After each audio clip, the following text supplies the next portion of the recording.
स्कंद पुराण यहां तक कहती है कि इस कथा के चरित्र को जो श्रवण कर लेता है उसको 26 एकादशी करना भी नहीं पड़ती। इस एकादशी की केवल ये कथा सुनकर ही वो तर जाता है। बहुत ध्यान से सुनना इसको, कथा तो बड़े भाव से सुन लो इसको, है?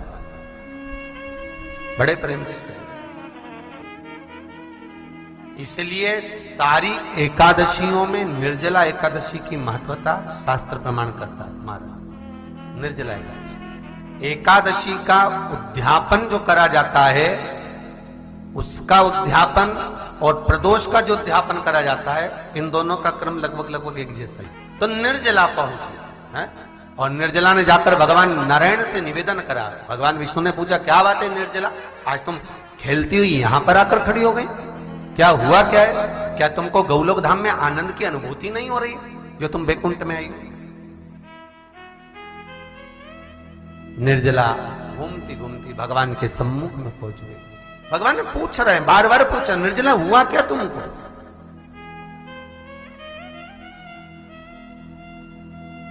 ए निर्जला, ए एकादशी, हुआ क्या है तुमको? क्या कारण है तुम्हारे यहां आने का, बैकुंठ पहुंचने का? बहुत ध्यान देना महाराज। शास्त्र कहता है सोमवार, मंगलवार, बुधवार, गुरुवार, शुक्रवार, शनिवार, ये देवता वो देवता सबके व्रत कर लो, सारे व्रत कर लो, पर ये व्रत आपको परमात्मा के धाम तक लेकर नहीं जा सकते, क्योंकि इनका जो पुण्य है वो मृत्यु लोक में आप थोड़ा सा भी गलत करते हैं तो पुण्य समाप्त हो जाता है। पर हिंदू धर्म के 3 व्रत ऐसे बता दिए जिन व्रतों का पुण्य समाप्त नहीं हुआ।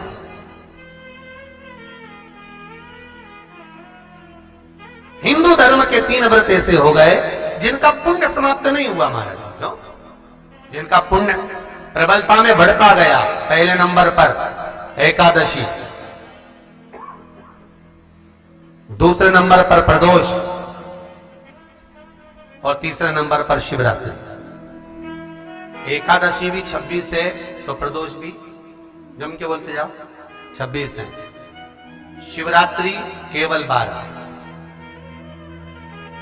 केवल 12, और अगर अधिक मास की पड़ जावे तो ये 13, और अधिक की आए तो 13 है।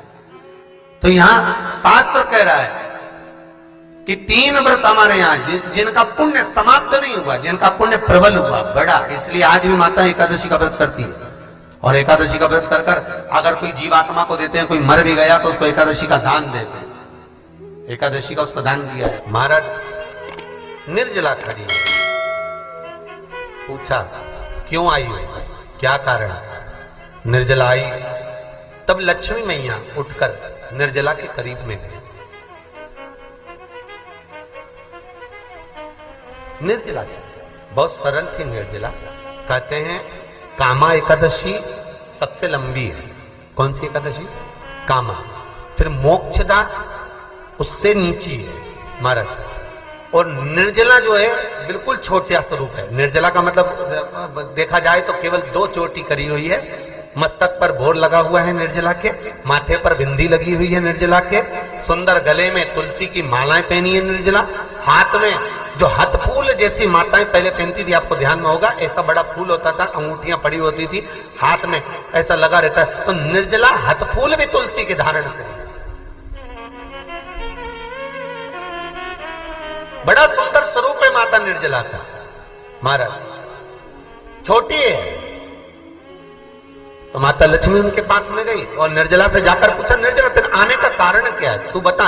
नारायण आपसे पूछ रहे हैं कि क्यों आई हो, किस लिए आई हो, क्या है तुम्हारे आने का कारण?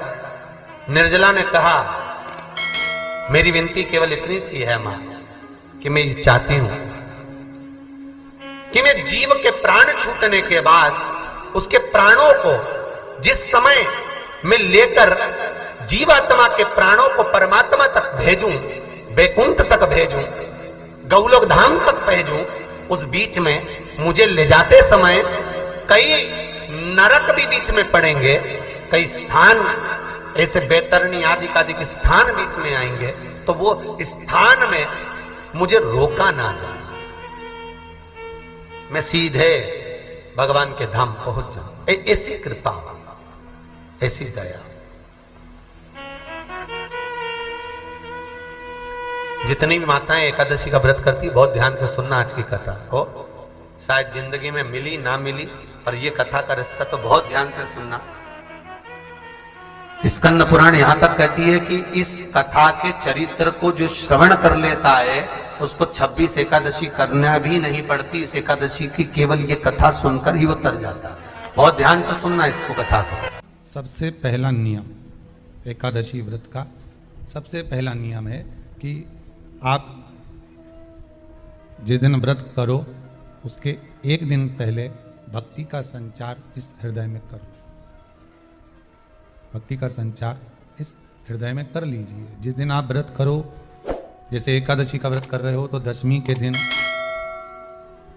शाम का समय जब आवे, रात्रि जब होने लगे, शाम का समय आवे, और रात्रि का आप जब भोजन ग्रहण करो तो उस भोजन में कोई ऐसा पदार्थ ग्रहण मत करिए जिस पदार्थ के कारण आपकी एकादशी बिगड़ जाए। कोई बेकार भोजन में ग्रहण नहीं करना, श्रेष्ठ भोजन ग्रहण करिए दशमी। और एकादशी का दूसरा नियम बहुत ध्यान से सुनिएगा। जिस दिन आपकी एकादशी का व्रत हो उस दिन प्रयास करिएगा कि अपने हाथ से किसी भी वृक्ष की कोई पत्ती टूटे ना। अपने हाथ से किसी भी वृक्ष की, पौधे की, किसी भी वृक्ष की पत्ती अपने हाथ से ना टूटे। बहुत ध्यान दीजिएगा महाराज। एकादशी का ये दूसरा नियम है कि अपने हाथ से किसी पौधे की, किसी वृक्ष की, किसी डाली की कोई पत्ती टूटे ना, कोई पत्ती ना टूटे, इसका प्रयास करिए।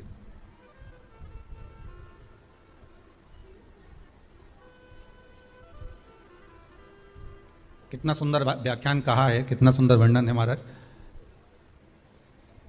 कि मात्र एकादशी का व्रत कर लेने पर, मात्र एकादशी का व्रत कर लेने पर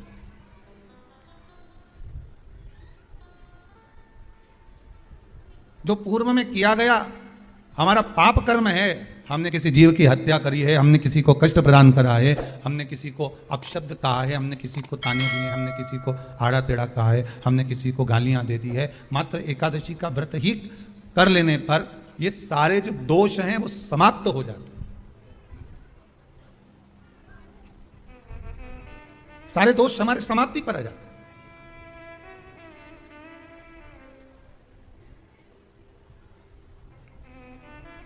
अब एक विचार करिएगा थोड़ा सा अपने मन में, अपने चित्त में, अपनी वृत्ति में एक बात उतारिएगा।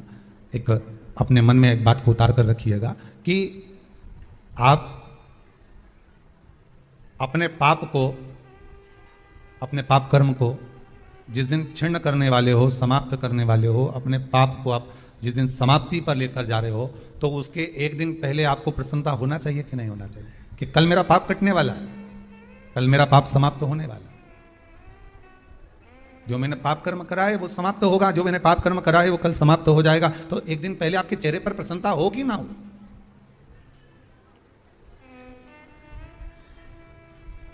और चेहरे पर वो प्रसन्नता आपके आना चाहिए कि कल मेरा एकादशी का व्रत है, आज दशमी है, कल एकादशी का व्रत है, तो कल मेरी जब एकादशी का व्रत रहेगा तो मेरा ना जाने कितना कितना पाप, कितना कितना असत्य, कितना कितना झूठ, कितना कितना प्रपंच वो समाप्त हो जाएगा। तो इसमें मुझे प्रसन्नता हो, इसमें मुझे आनंद था।